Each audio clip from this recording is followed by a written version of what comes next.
प्यारे बच्चों, स्वागत है आपका धर्म शिक्षा की क्लास के अंदर। आज हम पाठ 3 का अध्ययन करेंगे, आर्य समाज के नियम। और आर्य समाज के नियम आपकी डायरी के अंदर भी हैं, आप बुक्स के अंदर भी दिए हुए हैं। 1 से 10 आर्य समाज के नियम हैं। इस चैप्टर के अंदर हम 3 से 6 थर्ड, फोर्थ, फिफ्थ और सिक्स्थ सिर्फ 4 नियमों का अध्ययन करेंगे। वेद सब सत्य विद्याओं की पुस्तक है। वेद का पढ़ना पढ़ाना और सुनना सुनाना सब आर्यों का परम धर्म है। तीसरा नियम है, सत्य के ग्रहण करने और असत्य के छोड़ने में सर्वदा उद्यत रहना चाहिए। यह चौथा नियम है। सब काम धर्म अनुसार अर्थात सत्य और असत्य को विचार करके करने चाहिए। यह 5वां नियम है। संसार का उपकार करना इस समाज का मुख्य उद्देश्य है, अर्थात शारीरिक, आत्मिक और सामाजिक उन्नति करना यह 6ठा नियम है। प्यारे बच्चों, हम आर्य समाज के नियम के चैप्टर के क्वेश्चन आंसर को आपसे डिस्कस कर रहे हैं। फर्स्ट क्वेश्चन, वेद सब सत्य विद्याओं की पुस्तक है का अभिप्राय स्पष्ट करें। वेद सब सत्य विद्याओं की पुस्तक है, इसका अभिप्राय यह है कि यह किसी पुरुष या व्यक्ति ने नहीं बनाई। देखो बेटो, कितनी बड़ी बात कह दी कि ये मतलब कि मानव निर्मित नहीं है ये, अपितु सृष्टि के आदि होता है बेटा शुरुआत में। जब सृष्टि की शुरुआत हुई उस समय भगवान ने चारों वेदों का ज्ञान ऋषियों को दिया, और इसी कारण वेद ईश्वरीय ज्ञान होने के प्रमाण हैं। इस कारण वेद सब सत्य विद्याओं की पुस्तक है, बस। क्वेश्चन नंबर 2, आर्य समाज के चौथे नियम, आर्य समाज के चौथे नियम की व्याख्या करो। हमारा 4th नियम क्या है प्यारे बच्चों? हमारा 4th नियम है, सत्य के ग्रहण करने और असत्य के छोड़ने में सर्वदा उद्यत रहना चाहिए। अब इसको हम किस प्रकार कुछ शब्दों के अंदर व्याख्या करें? कहने का अर्थ है जो वस्तु जैसी हो उसे वैसे ही मानना, कहना और करना सत्य है, इसके विरुद्ध असत्य है। इट मीन्स कि जो बात जैसी है उसको वैसे ही कर लेना सत्य है। यदि हम उसके उल्टा चलेंगे, विपरीत चलेंगे, तो वो असत्य है। व्यक्ति को अपना आचरण सत्य पर आधारित रखना चाहिए। सच्चाई हमें अपनानी चाहिए।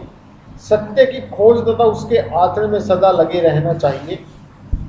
असत्य को यदि हमें लगे कि ये बात असत्य है, इससे किसी का दूसरे को नुकसान होता है, तो उसको हमें छोड़ देना चाहिए। इसी कारण यहाँ कहा असत्य को तुरंत छोड़ देना चाहिए। क्वेश्चन नंबर 3, धर्म अनुसार अर्थात सत्य असत्य को विचार कर का भाव स्पष्ट करें। जब हम कोई कार्य करते हैं तो यह देखना चाहिए कि वह धर्म के अनुसार है या नहीं। इस कार्य से किसी को नुकसान तो नहीं हो रहा। देखो बेटा, कोई कार्य कर रहे हो, यदि आप कोई भी मतलब कि जीवन के अंदर कार्य कर रहे हो और हल्का सा सिर्फ विचार ये आ जाए कि जो आप कार्य कर रहे हो यह सभी के भलाई के लिए है, इससे किसी का नुकसान तो नहीं हो रहा, तो वह कार्य धर्म अनुसार है। और यदि हमें ऐसे लगे कि इसका दूसरे को नुकसान होगा, दूसरे को इस कार्य करने से हानि होगी, तो वह कार्य धर्म के अनुसार नहीं है और इसलिए उस कार्य को छोड़ देना चाहिए। यही इसके अंदर कहा गया है कि इस कार्य से किसी को नुकसान तो नहीं हो रहा, अर्थात जिन नियमों से संसार को, देखो कंक्लूजन भी बता दिया, जिन नियमों से संसार में सुख शांति रहती है, दूसरों की उन्नति होती है और जिनका आचरण कल्याणकारी है, वह सब काम धर्मानुसार कहलाते हैं। बाकी सब काम धर्मानुसार नहीं है, वो अधर्म अनुसार कहलाते हैं।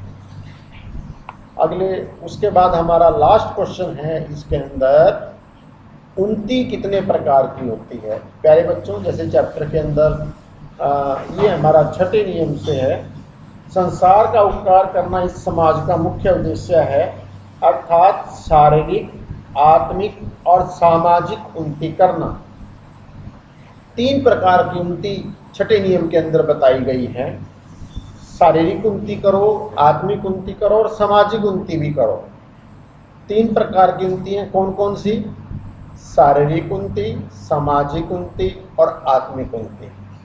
प्यारे बच्चों, ये आपका पाठ नंबर 3 के प्रश्न उत्तर मैंने आपको YouTube वीडियो के माध्यम से डिस्कस किए। तो सभी वीडियो मैं क्रिस इन्फॉर्मेटिक YouTube चैनल से बना रहा हूँ। कई बार आपके फ़ोन से वीडियो डिलीट हो जाती है, तो आप क्रिस इन्फॉर्मेटिक YouTube चैनल पर जब चाहे जाकर आप अपने प्रश्न उत्तर चैप्टर की वीडियो देख सकते हो, उसको अंडरस्टैंड कर सकते हो। इसलिए आप इस इन्फॉर्मेटिक YouTube चैनल को सब्सक्राइब करो और बेल आइकन को लाइक करो, ताकि जब भी मैं चैप्टर की वीडियो आपको डालता रहूं, आने वाला लिंक अपने आप ही आपके पास पहुंच जाए। थैंक्स बच्चों, हैव ए नाइस डे।